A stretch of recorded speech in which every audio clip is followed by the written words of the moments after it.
All right, welcome everybody. Good afternoon. Let's go ahead and get started here. I know we've got a bunch of folks still logging in, but first and foremost, thank you all so much for being here. Really appreciate you being with us. We're excited to present to you and show you an interactive demo today. The increased popularity and demand for short-term rentals clearly shows no sign of slowing down, which continues to create complex issues for local government leaders like those of which are on the phone today. We're here to discuss the many challenges that local governments are facing when trying to accurately identify and monitor their short-term rental community as it evolves. Establish and correct ordinances, ensure compliance, and efficiently administer this critical revenue stream. But first, I want to begin by introducing our guest speakers who you'll hear from in just a few moments. My name is Brendan Middleton, and I'll be your host and moderator this evening. First, Avenue Customer and Assistant Director of Community Services from the City of College Station, Texas, Gustavo Roman. Avenue's VP of Tax Administration, Christy Cato, and Avenue's Chief Revenue Officer, Michael Pelfrey. Quickly, before we get into the agenda, for those that are being introduced to Avenue for the first time, a quick background on Avenue Insights and Analytics. We have a long history, over 40 years of helping state and local governments maximize revenue and optimize the way they operate through our software solutions. As you can see, we currently serve over 3,000 customers nationwide, and our core mission is to serve as a trusted partner who helps provide operational efficiencies and revenue recovery solutions that make it easy to serve citizens reliably and efficiently. First up, we'll cover the main impacts to communities that stem from the rise in short-term rental demand. Next, Gustavo from the City of College Station will walk us through specific challenges that they were experiencing and really get into their approach to establishing a short-term rental ordinance and the outcomes of increased compliance. You'll then hear from the Avenue team on our approach to an STR compliance framework and how we partner with hundreds of local leaders like yourself to establish a budget-neutral approach to the identification and administration of this critical revenue stream. And lastly, you'll see a comprehensive demo of our STR solution that many of you have asked and responded to in our promotion of this event. So we all know the short-term rental demand is on the rise. Some mind-blowing statistics here from AirDNA. AirDNA, for all of you who are not aware, is a global analytics company that provides visual data on millions of short-term rental listings across the world. Some of the major statistics that came out of a recent study were expected listing growth in 2022 will be over 20%. Rates, as we all know it, are clearly going up, over $240 a night on average. The rapid increase in the number of options for end users, especially pocket listings and regional-based applications that we will specifically address a little bit later in the presentation. But as you can see, over 125 platforms out there. And with such an increase in demand, short-term rental related complaints from local residents are skyrocketing, up 240% since 2021. And lastly, this one was pretty staggering for our team as we collected some of this data. Over 27 global markets have seen STR rentals outperform hotels since 2020. Pretty crazy. So the main takeaway here, and I know you can see at the bottom of the screen, is communities are struggling to keep up. It's becoming harder to define and enforce regulations that not only preserve community character and keep communities safe, but also capitalize on this critical revenue stream. We're all aware of the negative impacts that short-term rentals have on your community, from noise and public safety issues to heavy traffic, trash, and behavioral issues are clearly felt on the surface.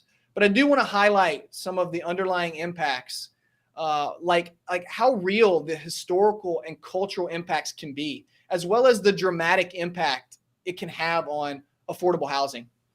Possibly more importantly and clearly felt by a lot of you in attendance today can be the drain on community services and resources within your own office when trying to monitor, identify, and ensure complete compliance with established ordinances that you've put in place or developing those ordinances entirely. So before I turn over to Gustavo, I wanted to highlight one last area that we'll cover a little bit later, but fits nicely when we talk about the impacts we're all dealing with. And I mentioned it a little bit earlier, which was the fragmented short-term rental market. over 125 platforms out there makes it nearly impossible for government leaders to monitor all of these listings and maintain compliance without a system of sorts that is in place that gathers all of this data and presents it in one place, especially due to the heightened increase, as I mentioned, in pocket and regional listings that dramatically impact the standard reporting you may have in place today. We will show you specific examples later of the difference between main listings and pocket listings and how that affects potential revenue to your jurisdiction. So with that, I'd like to welcome Gustavo Roman, Assistant Director of Community Services from the City of College Station. Gustavo, welcome. Thank you. A great introduction. And we, a lot of the stuff that Brendan's covered, I guess I'll kind of delve down into it a little bit more with the City of College Station as far as the specifics. But for us, we started looking at short-term rental ordinance back in 2019. And that was probably one of the biggest challenges that we had was coming up with an ordinance that met the needs of the short-term rental market, the hotel motel tax, as well as the city, and something that was enforceable for us.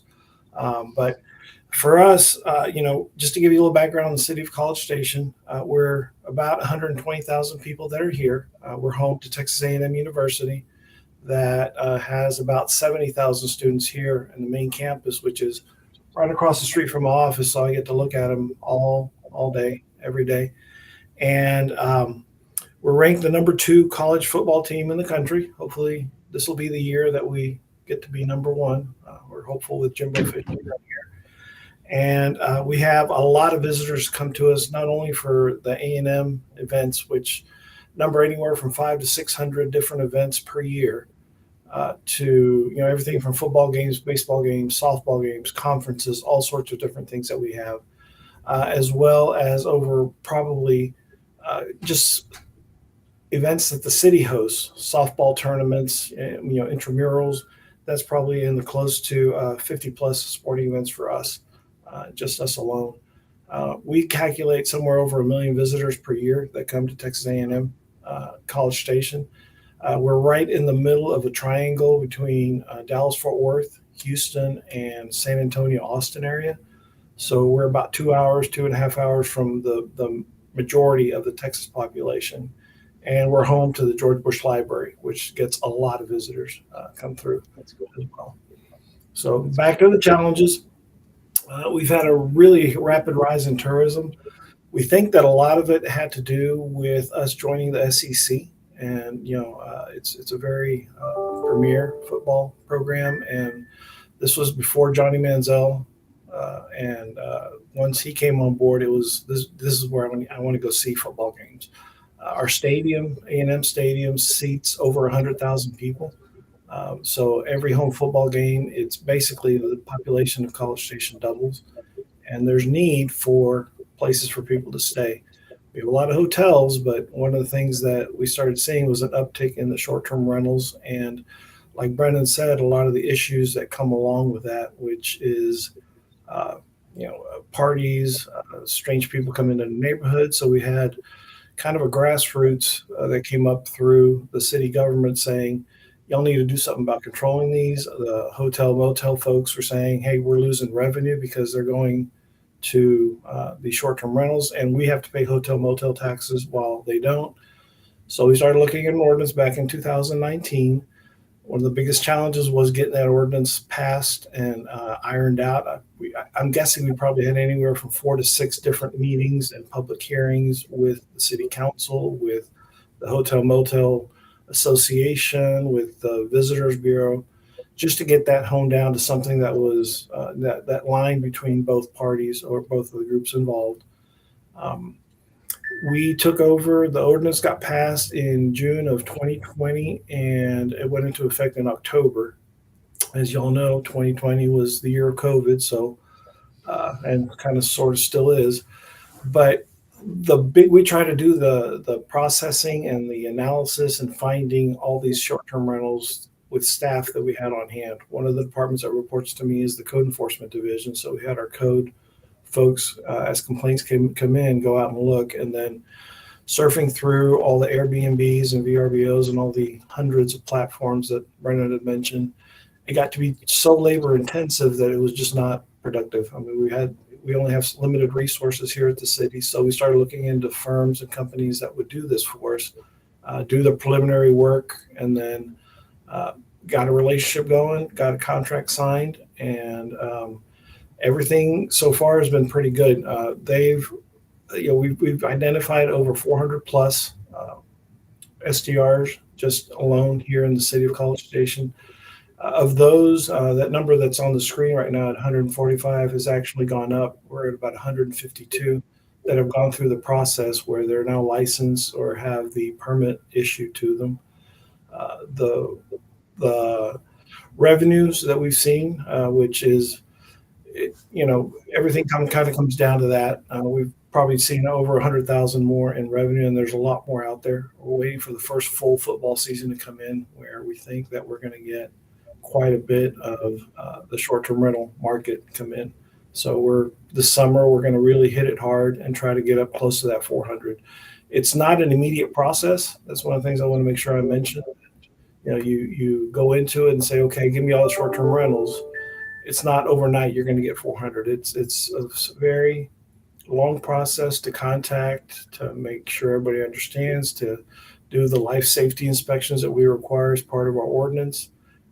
So we're slowly going through them, but every month we've had the numbers increase and increase and increase. And so far, everybody seems to be happy. I mean, there's, the hotel motel people are happy because now they're kind of on a level playing field with the short-term rental owners. We have had some short-term rental that are operating illegally. That's one of the things that the ordinance called for, is that certain areas of town are not allowed to have short-term rentals. And so we've had to deal with that. And being that we're also code enforcement, they take care of those, and they understand, the ordinance is the ordinance, and we're just enforcing what it is. It really has created a level playing field for the hotels and the STR operators. And it gives us peace of mind knowing that if somebody rents a short-term rental here in town and it is registered, that they've met all the life safety requirements, fire extinguishers, contact information. That's one of the primary things that we look at. Kind of as a side note, we also manage the long-term rentals, which are over 30 days, and we've identified and have a system in place. So we've got close to 9,000 properties in town, residential properties that are long-term rental, and we register those so that we have contact information should there be any issues.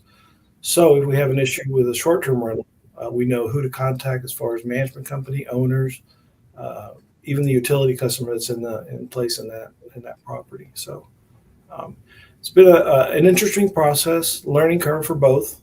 No two communities are going to be identical, but I think we're pretty happy with the way things are going right now, and nowhere to go but up.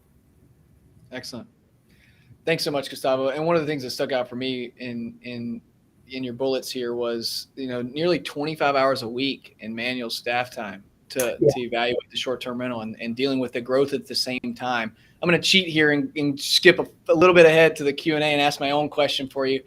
What does that look like? Can you elaborate a little bit more on that before, and then talk about after? Like the before, clearly 20, 25 hours per week, that's a substantial amount of time for staff to be monitoring and trying to manually do this process. But what does that look like, if you have anything to add to that? And then what does that look like now after the fact, when you have access to kind of the data in one spot almost?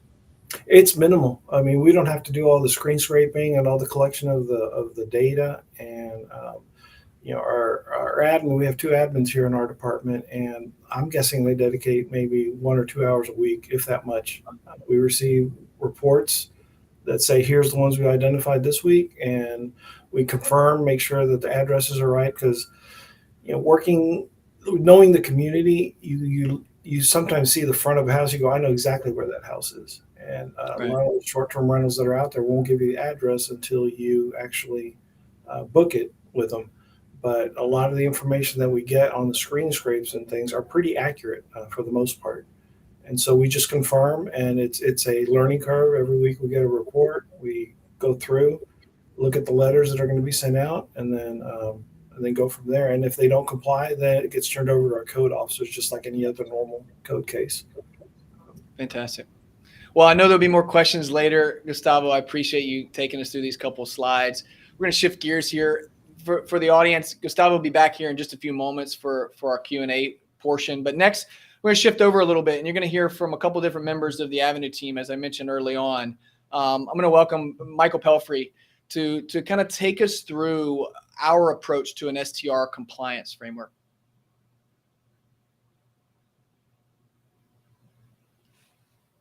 You may be on mute.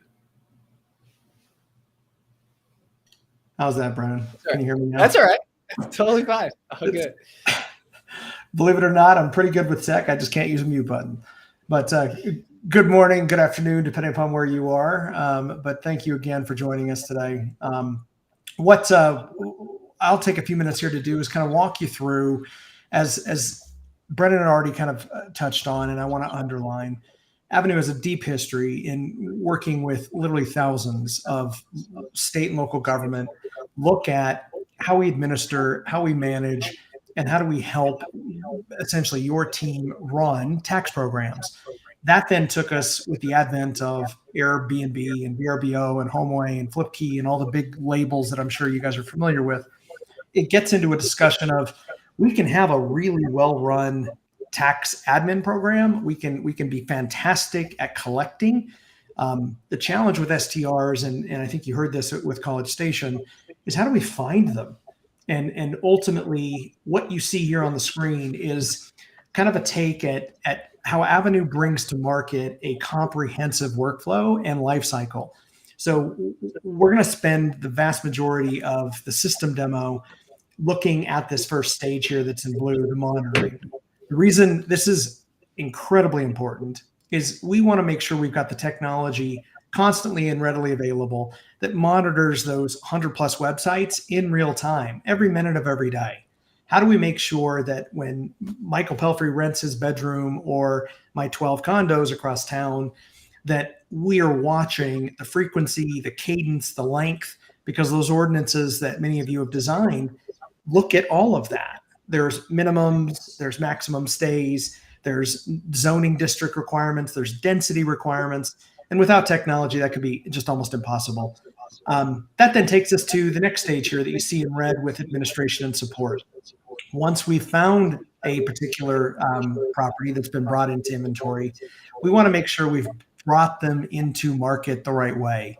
So we want to welcome them to the community. We want to get them registered. We certainly want to make sure that we're doing that continuous outreach as an extension of your team. And you heard that again with College Station earlier, that if you find yourself in a position where you'd love to do more, but simply don't always have the staff or the capacity to add staff, it's using services like this that will help bring extension and scalability to your team. Ultimately, underneath that takes us to the next phase of the life cycle here for audit. The analogy here is the IRS. It's the threat of audit that keeps a vast majority of Americans honest.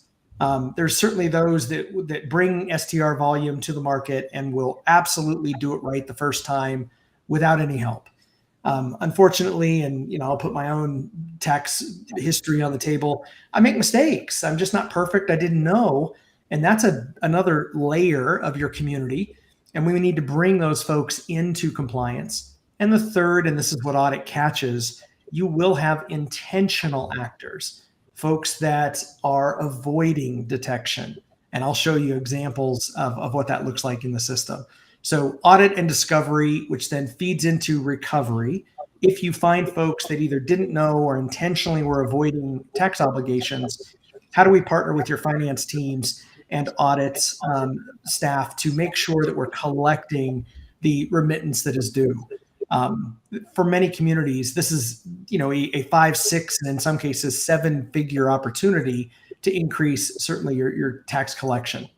Underneath all this, and the final stage of the workflow is what you see reflected in green. And this is simply the reporting analytics. Any piece of data in the system, whether it's tax related, permitting related, or just the overall data collection inside the platform, can all be scheduled or analyzed on demand. So you can create ad hoc reports or schedule them. I'll show you a couple examples of that in the demo as well. Underneath that, Brendan, no, that's essentially what I think separates Avenue from I'll say most folks in this business, is we do look at the end-to-end problem of STR holistically, and we do believe governance is more than just let's find them. Excellent. So as we move through the presentation, next I'd like to welcome up Christy, and we can shift gears just a bit here. Christy, welcome, and I think we can go to the next slide here. We want to dive a little bit deeper, Michael, on just the hotline portal, if you don't mind, and just the two minimum screenshots and some of the data that we capture. I know you're going to cover some of this in the demo, so we can move through this somewhat quickly, but just want to shift here and talk about the identification and monitoring a little bit deeper. Absolutely.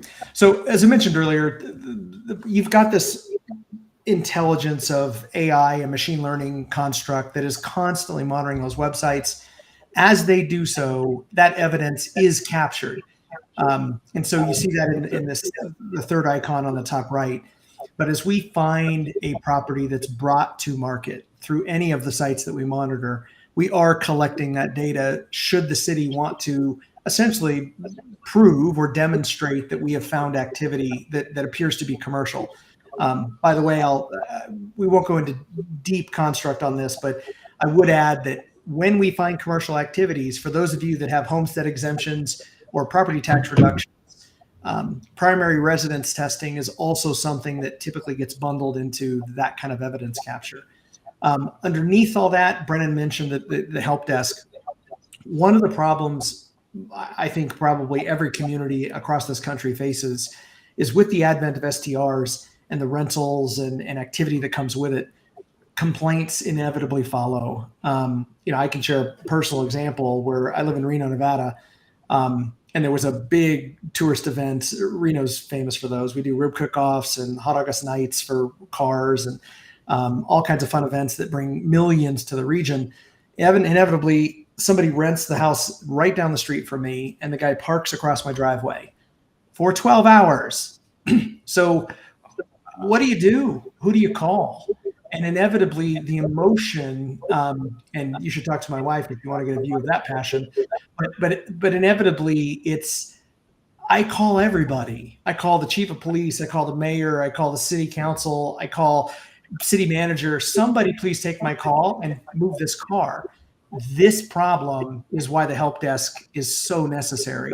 We want to centralize that emotion. We want to build a matrix-driven escalation procedure so that people can get help at the right level from the city at the right time. And what isn't helpful, and many of you on the call probably have dealt with this, when your mayor or city manager or council members get phone calls, it just causes this massive multi-layered escalation. We can reduce that pain and noise by the centralized access. And we start bringing all that to a single data source, and a complaint becomes part of the property record. I honestly, if you haven't executed a hotline, it must be part of any strategy that cities execute. Yeah, that's fantastic. So as we move through the presentation, I think we have one more, just a little bit deeper in the audit piece. I know that more so the fear of being audited oftentimes takes care of it, but when we start to execute audits specifically, what would you highlight here in terms of our auditing process? That's a great bit of insight. I think what Avenue does differently, I think, than a lot of folks in the business, is that we really try to be an extension and a partner to the community. Our goal is not to execute compliance. It's to build a sense of commitment to what the community is trying to build. That is not simple. Like, it's easy to say, it's really hard to execute. But things like proactive outreach. We want to identify your high volume operators or your multi-property operators. So these are property managers, real estate developers, or just people that have really aggressive side hustles where they've bought 3 or 4 condos and rent them all the time. We have found that by proactively working with that community, bringing them into compliance, and that's in some cases through regular phone calls or dedicated one-on-one communication, you can really, I'll say, calm the engine down a little bit in terms of the noise and lack of compliance. Underneath that, right, we talked about, the fact that we communicate as part of our regular letters and onboarding process. We do make the audit process visible. That is also incredibly important. You'll find that people, if they know they're being watched or there's potentially someone that might look at their submission, we can do a much better job of making sure that those submissions are accurate. If anybody on the call is doing self-declared calculations, that's also something that we would want to have a conversation about. We have, rather than just letting operators input a tax calculation themselves, we simply ask for gross receipts, and our system will run the calculation. It'll calculate P&I. It'll track, short pay, non-pay, remittance, and ultimately that helps also take the pressure off of folks that may not have understood what they were actually doing. That's also, I think, a critical part of best practice. Wonderful. And I know it's a bit nuanced as we move through, but the discovery is kind of in partnership with the audit. So not auditing the STR in terms of do they pay the right rates, but discovery actually identifies whether they're even licensed to begin to operate in general. Can you describe this process just a little bit? Sure. And I think what we heard with College Station was a perfect example of this. Is tech will get you so far, right? We clearly need the automation and system intelligence to watch those. It's not just the 100 websites. It's the 100 websites that each have literally millions of postings on them each. And in many cases, there's redundancy where somebody will post the same property will show up on 10 different websites. You need to catch that.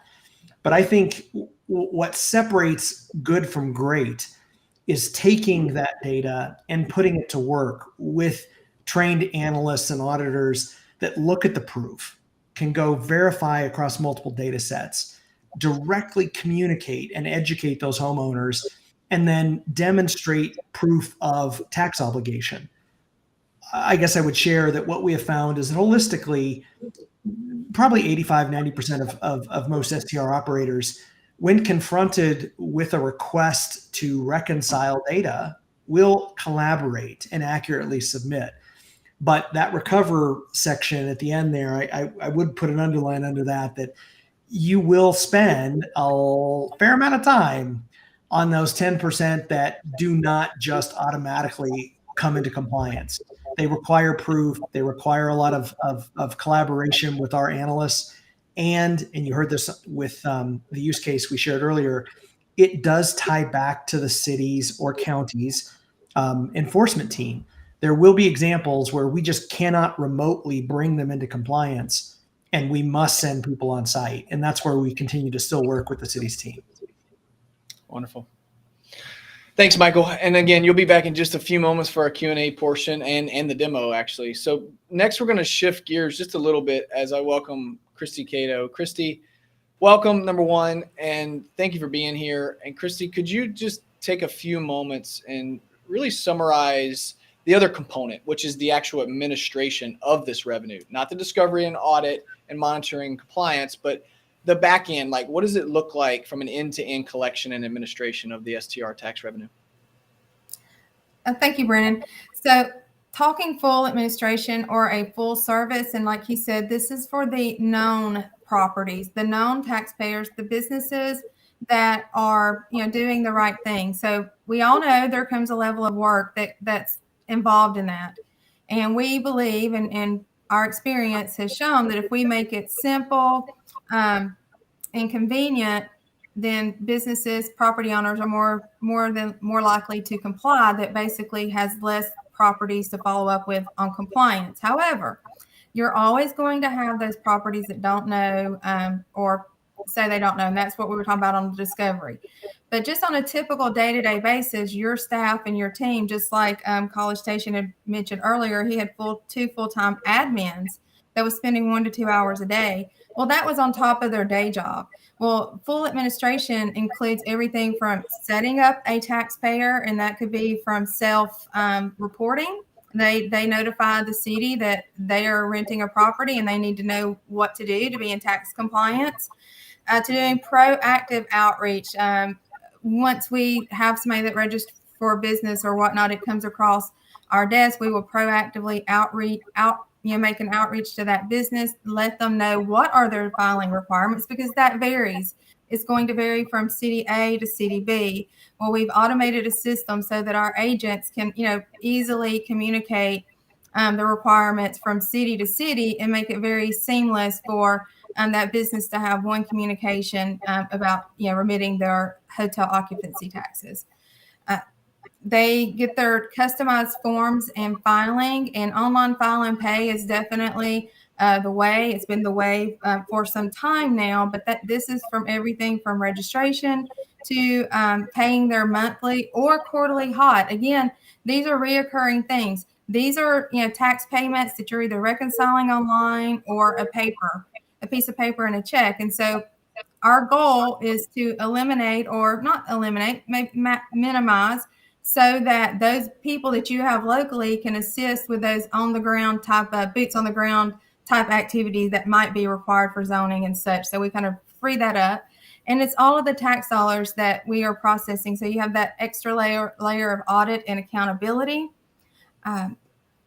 If they underpay, so you have the people that we're going to no pay. And so those are the people that we're looking for with discovery. But then you have all of the other businesses that they late pay. It's, they don't have their tax return postmarked or submitted on time. So you have the penalties and interest, or they just in error pay the incorrect amount. And so the invoicing piece of that and the aging reports and the follow-up, we have a staff and a team that's dedicated that's what they do every day when they wake up, that they're processing those known. So you have the known non-compliance. And so just imagine if you have your staff that's working on these known issues. Once we go through the discovery and identification process, you could add, triple, double your workload in an instant. Well, we're there to help you work through all of the paperwork and just seamlessly, not miss a beat. Excellent. And Christy, I know for the purpose of today's discussion, we won't go into the back-end tax admin system itself and demo it, because we're going to spend that time looking at the front end, which is the STR compliance and monitoring solution that Michael's going to take us through. But I know you have a couple screenshots here. If you want to highlight a couple of different areas of what it looks like in the process, I'd love to just kind of walk through those next couple slides. Yeah, so this is just a sample screenshot from the online file and pay system, and this was just a basic property inventory. So it really is configurable based on what your municipality would like. So this particular municipality has a requirement to display their registered properties, but a registered property could simply just go and select their property. There's some fields that are not highlighted. If one of those fields are entered, the other grayed out fields will automatically calculate. So that's information. I know that I'm not the best with math, and my kid always says, I'm horrible at math. And I'm like, well, so was I, we'll learn it with Excel or whatever, an automated template. But this calculates everything with just a couple of entries. And also another great feature is for the multi-property owners. So not only if they have one property, if they have multiple properties, they can do it on one filing. And if they're a property manager, they can file, unlimited numbers of properties on one return with one single username and password. Excellent. I think we have a couple more here. Perfect. And this is just a permit application. So not all cities and municipalities have the requirement for a specific permit for short-term rental. If you do not have that in your current ordinances, it's likely coming. There's just, I can probably get asked the question more than once a day about, wanting assistance with a short-term rental ordinance. Working with a jurisdiction currently that their ordinance is very old, and they actually do have an ordinance, but it limits the number of properties. Basically, if you have one property that you're renting, you don't have to collect a tax or remit a tax or have a permit to conduct that.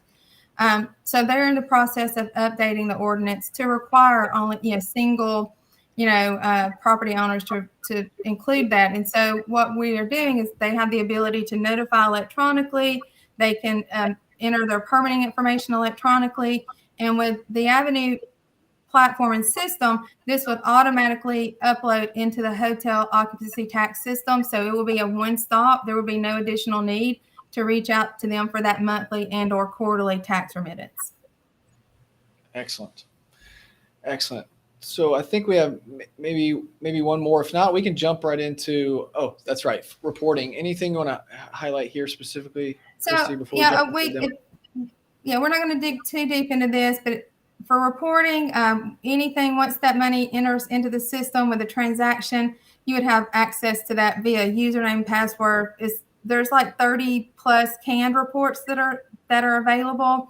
But there's really about a dozen that you would use on a daily basis that gets most use. And if we want, we can circle back with a more deeper dive on those financial analytical type reports. Wonderful.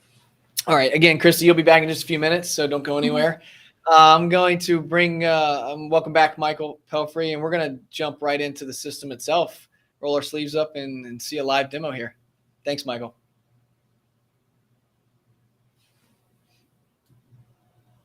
Again, there we go. Thanks, Brennan. So a couple things. I've probably got the best couple minutes here of the meeting. I get to kind of walk you through a day in the life. Like, what does it look like when this data is operational for my city or county? And I'm going to use another client's test data set, and that's Fort Lauderdale, but it's representative of what a large STR community looks like. So I've logged in. I just want to kind of set some ground rules. You have permissioning. So you've got the ability to provide access, whether that's full admin, edit functionality, or somebody can just be permissioned with read only. Once I'm set up in the system, I log into my dashboard. And so we see here a quick overlay with a map. I can navigate and dive into this map if I'm looking to identify a particular property, or I can scroll back if I do want to see holistically where is my density across my particular city. On the right, you've got some more than a little bit here of data. This is essentially the AI engine that is monitoring your community. So clearly, just statement of obvious, Fort Lauderdale has a very large STR community of almost 6,000 active listings. Underneath that, you've got some really important data here around compliance. So this tells us that we've got a really mature and successful ordinance. We've got almost 93% compliance, where people are doing everything exactly as the ordinance has defined. This is not common, by the way. It is a very mature community. Most cities, and you heard this from College Station, this is a process. It's not a turn it on and overnight, you're in your 90s. You're going to turn it on and realize that you probably only had about half of your active STRs visible. And we will work with you, right, over months to make sure that we get this program not only running efficiently, but driving the kind of commitment to the program that you'd like to build. You'll also get some data that is derived around average listing rates. You'll get occupancy data, and this is a super important data field. How many multi operators does your jurisdiction have? So in this particular case, Fort Lauderdale has hundreds. And it's worth noting that we spend time on this number because if you can get this multi-volume operator truly committed to the program and doing things the right way, this will calm down 60, 70% of your complaints. Getting this right is incredibly important to a successful ordinance program. Down below, show you a couple quick things before I jump into a property. You do get a lot of real-time graphing. So you'll see the distribution of, well, what's really renting in our community. You'll see room types, entire homes, partial homes, bedrooms. People are renting out swimming pools and tennis courts. All that will start to be tracked if you care. You'll see the distribution by commercial, condo, full house, etc. And probably one of the most emotional charts is looking, and this is real data here for Fort Lauderdale, when they came online, 2.5 years ago, started at about 1,000 STRs, and you can see where they're sitting today at almost 5,600. That kind of explosive acceleration is exactly what we're talking about. Not only does it have a huge impact to revenue, which clearly is important, it puts a lot of services load on the city and county. And that's what we're trying to address, is make sure that we're offsetting that demand with increased revenue where it makes sense. And I love the comment you heard earlier from Gustavo around, we want to create a level playing field here. And when that field truly is balanced, it will kind of redistribute some of the rental volume, because today, if STRs aren't monitored, you will see that they're taking unfair advantage of some of the taxation models. So something that's really important. So let's go into a product or an actual report that I would use every single day, and that's my compliance activity. So to get to that, I just navigate down. I come down to compliance activity. This loads me up dashboard. This shows me anything in the system that one of the analysts are working on. And so in this example, I'm just going to jump into the very first product, or the very first property listing. This is one that we found overnight. And this is the power of using tech with deep, experienced analysts. This is amazing. And I'm going to show you in production. This is really happening on the web right now. Here's a property we just found. Beach splash, 2 spacious condo for 6 pool and beach. Interestingly enough, right, we just found it, and the analyst is taking steps. You notice here, on behalf of the city, we've sent out the first letter introducing them to the program, linking them to the ordinance, and inviting them to complete their registration and post the right way, because there's several pieces missing. They don't have their license registration. They didn't list the property correctly. They appear to be renting it over above the ordinance definition of 2 people per bedroom, and they're listing it for 6. It should be 4, things like that. So the analyst has also quickly gone to work and mapped this. So I'll show you here. We click on the Google link. This will show me exactly, and I can scroll in here to see this, right? That this condo sits in this particular apartment complex, and it gives us essentially a geotag on the product or the property. In addition, the analyst found validation of the property to help us do identification. And this is how they find the physical address. So I want to show you something that's pretty incredible.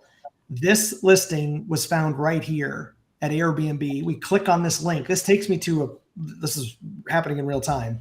Here's the Airbnb listing that we found overnight for this property. Notice the pictures. And for $298 a night. Our system on the back end is capturing a lot of data. It's building a booking calendar. So it's taking note that there's only 3-4 days open in April left, and May appears to already be starting to book. So this creates a revenue and tax expectation model that our system is building. We're also capturing all these reviews. Why? Because in many cases, it will expose violations or help us prove that rental activity were happening. And this is pretty amazing. On this property, our analyst found something. Notice this entry, and they put this in the file for your team to see. They found multiple listings of this property at valgal.net. I'm going to go there real quick and show you this. Here's valgal.net, same lister. I'm going to come down and select Fort Lauderdale, search. Here's my same beach splash condo for 6, listed at price. This happens all over this country. The reason folks are doing this, and everyone's got a slightly different reason, but the most immediate reason to do this is they know that you're not watching valgal.net. They know you're watching Airbnb. It is a way to avoid detection, tracking, and everything that comes with it. You avoid booking fees. So if I do have a multi-property list of inventory, I don't want to pay Airbnb the fees they want, which are getting a little heavy. So ultimately, it allows these folks to gain attraction. I want to market my property at all the big websites, but I really want to rent it privately. And that has all kinds of behavioral patterns, none of which are really good. I would be less concerned if I saw this property listed for the same price. But when you see this kind of behavior, and this is, I mean, you can go right now, any of you, to valgal.net and see exactly what I'm showing you here. This happens all over this country. And this is where tech can help you identify the listing, but we've got to go to work then to capture evidence. And when I come back to our site, like, for example, our team identified the host. This is under using her own websites. We've identified the location of her company. We've taken record using property records who's the address of the property owned by. This does help us create ownership reporting, etc. And if I scroll down, sorry for the scrolling, I'm going to show you a couple things here. We are capturing copies of every that we can find. We do make record of every listing photo that our system automatically secures and makes permanent part of this record. This helps us if you ever need to do field enforcement or go after her legally. And in addition, sorry for the scrolling, you can see there's a lot of pictures here. We're also capturing supporting evidence, like how do we know that it was Valerie? So we and capture images of sites that our system doesn't monitor, but our staff and analysts and auditors are collecting and making part of the system here with valgal.net. So it's this kind of like constant data collection that helps paint the big picture of show me this particular property, make sure I've got a full data set. I need to know the property, its behavior, its booking calendar, its revenue projections, and keep evidence of all of that. And then I know, Brendan, we're a little tight on time here, but I'll show one other quick thing here. Under maps, this is one of the for those folks that have, and College Station has a version of this. If you execute zoning and you have any kind of STR restrictions, our system does allow you to map those zones directly into your geography. I'm going to scroll back here so you can see this. Here's the map, the zoning maps for Fort Lauderdale, fully implemented overlay on top of the Google mapping system. This API then lets us do things. I'm going to show you a couple things here. I can click into a zone and go, if in this example, it's only in the blue that you're permission to run and execute and list an STR, what are these guys doing up here in a non-permission zone? They shouldn't be operating, but they need to be detected. We need to work with your team. And we start that with emails and phone calls. If they're non-responsive, this is the kind of property that we would need the assistance of field enforcement to shut down. But this is a really powerful visual tool to bring folks into compliance. Another thing this will do is allow for density testing without having to send people out with rulers. It's a little bit of a joke. The system will do this for you. So we can simply turn on our radius, measurement. In this case, I'm choosing 100 feet. So if the ordinance says no two STRs can operate within 100 feet of each other, notice I have some that are fine. Like, let me come down to a permission zone so you can see a little bit better. I'll scroll in here. You've got some properties like this one, 1624, completely within ordinance. But something's going on over here, right? This is a condo building that clearly has them stacked. And this either would need to be grandfathered, which is possible, or it might imply violations that have to be brought into compliance. But the system lets me do so many things from the click of a mouse without having to send field enforcement all over town to try to determine some of this stuff. So this is some of the power of technology. Otherwise, I think what I would close with is one last comment on reporting. You do have the ability for anything in the system, any data field that we've collected, you can essentially build custom reports and dashboards. So in this particular case, you see in this little drop down, if I wanted to add zip code or I wanted to show active rental status and I didn't need to see display license or permit, I make those adjustments, I update my report, and my UI adjusts on the fly. From this basically on-screen report, I can jump right into notes. I can jump to the property record. I can see it on a map. I can look at the revenue forecast associated with this property. It lets me get right to the data that I believe I need for my job. I can also schedule reports off this. So if I was looking for, I'll show you a really neat report.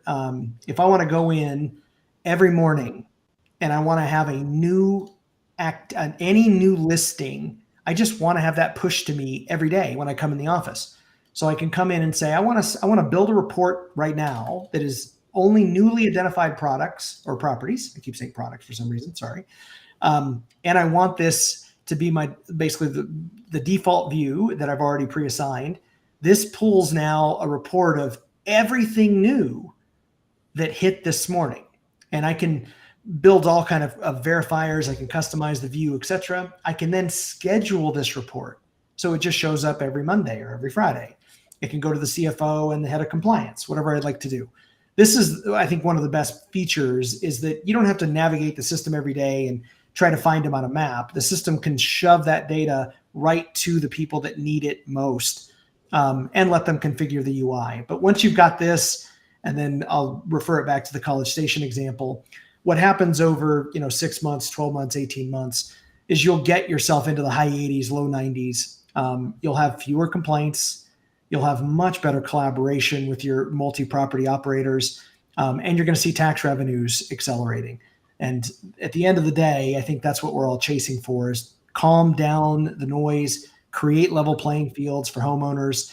And then on the flip side, if you have zones, or we actually do have a couple customers that are also trying to incredibly limit STRs, maybe even remove them completely in some cases, and that's a little extreme, but we do see that.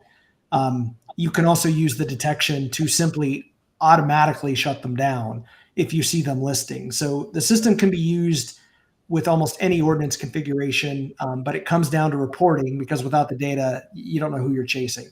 But I think ultimately the end-to-end lifecycle, Brennan, for me, creates a holistic workflow and governance strategy that I do believe gives cities a chance to get ahead of this. Fantastic. Thanks, Michael. And we do have some questions coming in. I want to highlight one last piece as we bring the slides back up. Michael, if you could round us out by just verbally sort of just describing kind of how we sort of bucket our services. I know we have this software only support that you just dove into. And then Christy started to allude to the full service, which does include the auditing and discovering and the collection. Could you just describe some of this and some of the nuances to the add-ons if possible? Sure. So we'll start on the left and we'll kind of go across. This is, I think, where the industry was. Like if, for example, if you Google short-term rental service, you're going to find there's 3 or 4 vendors that do this. And I think that's where the market was probably 4 or 5 years ago. There's people that offer just monitoring. So I don't need help. I don't need analysts. I don't need auditors. I don't need you to do a lot of work. I just need you to give me the software to find them. And that's what you see on the left. I need to kind of shamelessly plug this. The market's not there right now. I think what cities have realized is that finding them is the first step. Yes, it's required. But that's where we monitor, we get into registration and compliance, but then you're typically mailing your own letters if you're a software only customer. We will provide the hotline, and most of our competitors do, and we'll allow for essentially a data input for payment. Everybody kind of does that. I'll call that table stakes. What I think is different, and where Avenue separates ourselves in the market, and you see that in the middle here, is that our customers essentially have started to ask for additional help. They want full reporting. They want the filing to be collected, not just a payment made. They want us to do full administration of the permitting and tax collection, and to make sure that that's funded right on a regular basis to the right city accounts, and just to make sure that we're running right the cash flow and revenue collection processes correctly. Discovery is an important piece, and we talked on this earlier. But when we find non-pay or short pay, it's generally not a one-time event. And so we'll be bringing cities to your attention, properties that do appear to need an audit. And we're going to want to look at those and make sure that people are paying what they should be remitting. Community outreach, I mentioned earlier, is bundled into full service. That's the targeted work that we do with multi-property operators. And then we do bundle in, and this is one of the benefits of Avenue, we do a ton of audit work and on hotel motels, SUDA, sales and use tax for California and Texas, solid waste, utilities, cannabis, any type of taxes that cities and counties and states administer. We probably are involved in collecting and auditing those taxes. We've bundled that in for 5% of your STRs in this base middle model. And then the optional services, and because these do not apply to every jurisdiction, which is why they're not included. Little things like, what if you'd like to audit more than 5%? Like this morning, we were talking to a city in Texas that asked for, what if we wanted to double or triple that number because it's a new ordinance? We want to make sure we're doing them right. You can. If you want full support for recovery going back, not just for current properties, but do you want to look at historical activity for the extent that your law will permit you to do so? We can go back historically. We'll do consulting for ordinance review and creation. One of the perks, I guess, of being in this business is we work with hundreds of cities that are drafting ordinance right now. And we can be one of the data points to help you look at what best looks like, because we actually can share stories of what does appear to be fantastic. And I can give you dozens of examples of ordinances that didn't work. And then lastly, and finally, for those that have homestead exemptions or primary residence testing, this can be a 6 and 7 figure impact to property taxes. Like, most people don't realize that when they commercialize their home, they could be losing their homestead and property tax reduction. And that is worth checking. All of this holistically, I'd say, also needs to be done that we're checking everybody that we monitor. Is there a corresponding tax payment? I can share personal experience again. Probably 2/3 of the cities we work with are not doing that check. And it's one of the things that just comes baseline with the way we run our STR programs with our customers. So I think holistically, that's how we kind of bring this together. Wonderful. All right, let's bring everyone back here. Michael, you can stay on, obviously, and Christy and Gustavo, we've got some questions rolling in here through the chat feature, and I believe it's at the bottom of your screen, so I'm just going to dive right in. There's actually been the same question asked several times already. Are you working with cities, and this can be anyone answering this, are you working with cities that don't have an ordinance? I think you just touched on that right there at the end, but could you just talk about that a little bit more? Because the same question, like, we don't have an ordinance, we need help drafting ordinance, we don't know what a good ordinance looks like. A couple of the same questions, I'm kind of combining them, but what does that look like? I guess I'll take that one. It's every day I'm talking with cities that either lack an ordinance or haven't touched one in a really, really long time. And meaning it's not an active, framework. There are several places. I will say I see a lot of networking within regions. So, for example, in the situation I mentioned this morning in Texas, they're clearly talking to 3 to 4 other nearby cities, and there is a collaboration. I mean, I'll kind of defer to our guest here from College Station, but I'm guessing when you drafted yours, did you network? Did you look at, where did you go outside of your current vendor?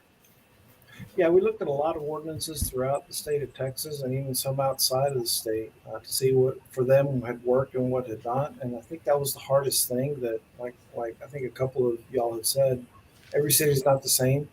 We're kind of an oddball because we've got the majority of our single family residential property here. We're about 60% is rental, just long-term rental. And for the most part, if it's a college town, it's usually the other way around. It's 40% rental, 60% owner occupied. Yeah. So we looked at where Texas State is in New Braunfels or in San Marcos. We looked at Austin.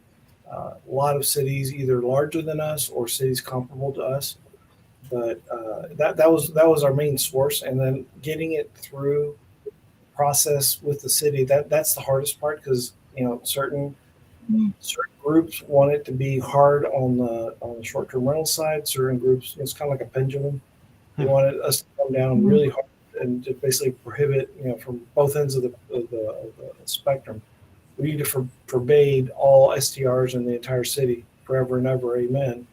Or we need to let them all come in wherever they want. So we had to find that, the zonings that would allow it, have grandfathering clause for those that actually bought properties that had that they bought the property for short-term rental, and then it wasn't fair for the city to say, you can't use this as what you intended it to use when you bought it. So that was probably one of the biggest challenges, getting that ordinance tweaked to where everybody was okay. We can deal with that. We can live with that. No, I appreciate that. Go ahead, Brendan. That's okay. This one was about the importing of data, and this one said, do you import data from a previous provider? So they have another short-term rental provider, and Christy, maybe you want to talk to that, or Michael? As far as information, the demographic history, yes. You get into some of the screen scrapes and things like that. That's where you're going to come into a challenge, because again, that's what you're paying that service provider for. But our system will go out and scrape, and it's going to capture the current, and then you'll have that information for going forward. Okay. And can Avenue add additional STR websites into its search and monitoring sort of on the fly, or does that take time as we get APIs into the other sites? I know this one has come up, Michael. I know on a couple of conversations we've had, and it's a regular question, so it is valid. But how do we add new sites as they come on board? Sure, great question.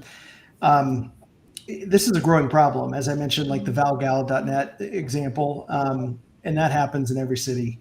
Property managers, if they can avoid, once they've built up a following for a group of properties, they would like to avoid the booking fees, and they will create third-party websites and private listings that allow them to do so. So as those sites come up and we do find volume happening at those sites, those can be essentially as a change request. A city could request a particular group of cities to be added to active monitoring, or we can, for example, it's always a debate of cost.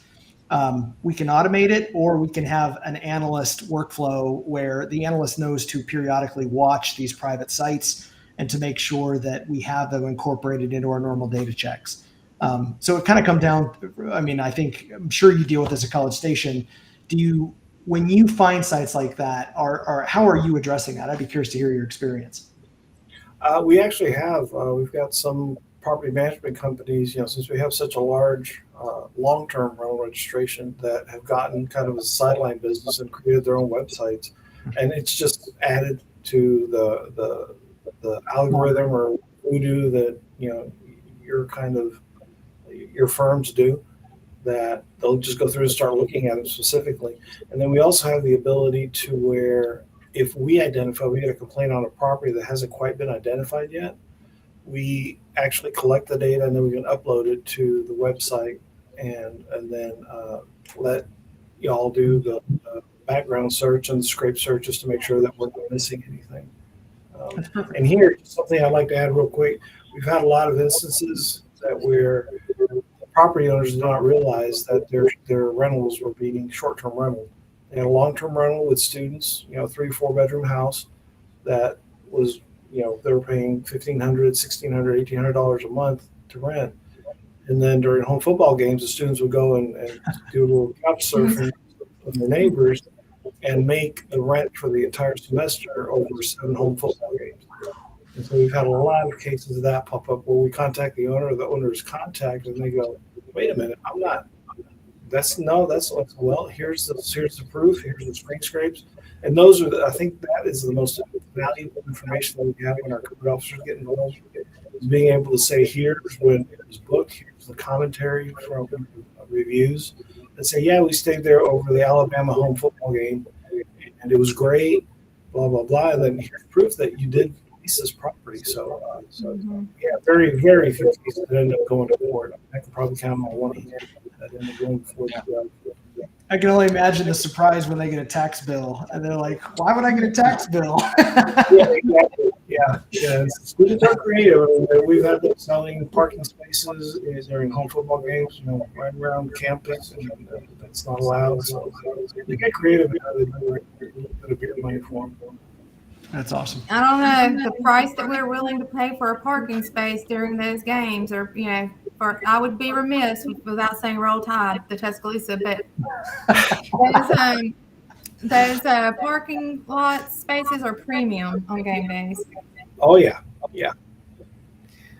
Another one here, Michael, and this kind of alludes to one of my opening comments as I described the full service end to end as somewhat budget neutral. The question was, what do you mean by that? And can you talk about your fees a little bit?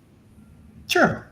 If you, I don't know if you can do it this quickly, but if you throw back up those packages, each of those are essentially, I'll say, typical combinations of services that most cities or counties run. We do serve several communities where there actually are split fees for occupancy taxes. So you may have a portion that goes to the city, a portion that goes to the county, and there may even be a portion that goes to the state, as the case is for several large states, actually, like Texas or Florida. In those examples, you're going to have an opportunity where I prescribe to a certain level of service. And what we see many communities doing is, I'll give you a general range of $40 to $275 based on the level of service, the level of audit, the level of recovery. Do you want certain steps of your permitting done, et cetera? But it's always in that range. And probably most importantly, the city then sets its registration fee annually to cover the total cost of that service. So even at the launch, I would say what we tend to see a tendency here in the community is to cover the service vendor fee against your permitting cost. In addition, as we bring more taxpayers into compliance, your tax revenue is simply going to grow with the program. So this is a tax positive event for your community while lowering the noise. I would assume that anybody who's set up a similar system like that can probably verify, but that is typically the model that we see in the market, Brennan. Yeah, and for us, if I could add on to that, it's more of an efficiency. We just don't have the staff. They got their day jobs, and we just don't have the resources in-house to do what these kinds of programs or systems can do. So it's just cost-effective for us. Super helpful. Well, listen, guys. I know we're a bit over the top of the hour, and I know people have probably meetings starting at the top. So, if we didn't get to your questions today, which we do have a handful that we still didn't get to, we will personally follow up with you individually after this today with a personal follow-up answer to your question, and would love to chat more about the system and or any other questions that may have come up. But for the guests, Michael, Christy, Gustavo, thank you so much for being here. Thanks for doing this. On behalf of all those in attendance, I certainly appreciate your time and commitment to answering the questions and kind of going through this process. But if those of you that were interested in potentially sharing the recording of today's, it was recorded. Before we end, I would wrap by saying it will be emailed to you. The presentation itself, the recording will be sent via email directly after we finish up today. So look out for that in your inbox. Lastly, I wanted to highlight a specific next step. We developed the ability to pull a lot of the specific data that you saw today in a custom format, all of the short-term rental data from your jurisdiction into an easy to understand dashboard that we would love to share with you. The dashboard includes current active listings, as Michael showed in your jurisdiction. It'll show the last 30, 60, 90 days worth of data. It'll show the number of unique properties commercially active and available. It'll estimate some of the non-registered listings that are active in your community. It'll also break down some of the entire home versus shared home listings, and also rental statistics by property type and by listing platform. So all of this valuable data can be distributed in a custom format, in a custom dashboard for your community, and we'd love to share it with you. So again, data specific to your community. We'll send out some information on this. We'd love to hear from you. If you're interested in a dashboard of that sort, we can have our team send that to you directly as you request it. Thank you all so much again for being here. We really appreciate your time. We hope to see you all soon, and thank you so much.